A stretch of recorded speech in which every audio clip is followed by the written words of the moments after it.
And now, your First Alert 5 weather. And welcome back, everyone. Yesterday's temperatures into the 80s and 90s, even some triple digits in parts of southern Colorado. Today, a completely different story as we're tapping into some of this monsoon moisture, some mushing and rainfall across parts of the desert southwest, including New Mexico, into southeastern parts of Colorado. Let's zoom on into our region here. Most of the heavier rain well east of the interstate and not really seeing much in the way of thunderstorms, just some good soaking showers up towards Kiowa County, Bank County, also Prowers County getting some pretty good showers from Lamar up north into Eads. Now here in the Springs, we have stayed dry most of the day, but yeah, you see the story behind me. It has been overcast and it has been considerably cooler as expected than what we saw yesterday. The outside temperature right now is 70 with the humidity around 20%. For Pueblo, also seeing that steady layer of gray sky, some breezy winds coming out of the southeast, and a much more comfortable 73 versus those mid-90s that were making us sweat on that final day of spring that was back on Monday.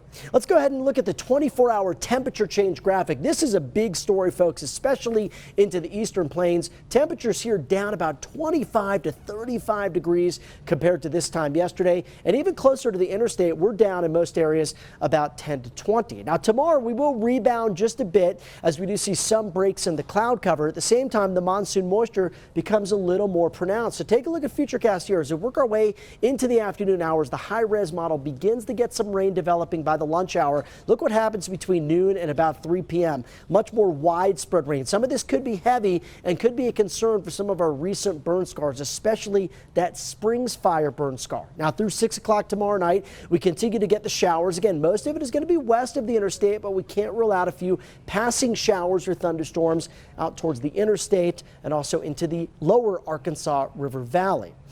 The big setup here is that low pressure is going to merge with another low pressure. The one coming off California's coast brings in the moisture. We get another low from the Pacific Northwest. That's going to generate a cold front this weekend. That's going to bring another change to the weather pattern and bring in more of this widespread threat for rain courtesy of that monsoon flow. Let's show you what I mean by that as we look ahead at this precipitation forecast. It's going to take us out for the next 7 days, and you're going to see quite a bit of precipitation possible as we look at the computer models here. It's showing the potential for some very heavy rain. This is great news into southern parts of Colorado, northern and central parts of New Mexico, and even into parts of Arizona. Let's take a look at the forecast tonight across the region. Overnight lows will be quite comfortable. Most of us down to the 40s and 50s. Your highs tomorrow, they're going to be into the 70s around the Springs and Canyon City with some lower to middle 80s from Pueblo east into the Arkansas River Valley. Now for the next 7 days, we do warm things up before we cool down. So we're back to the upper 80s on Thursday and Friday.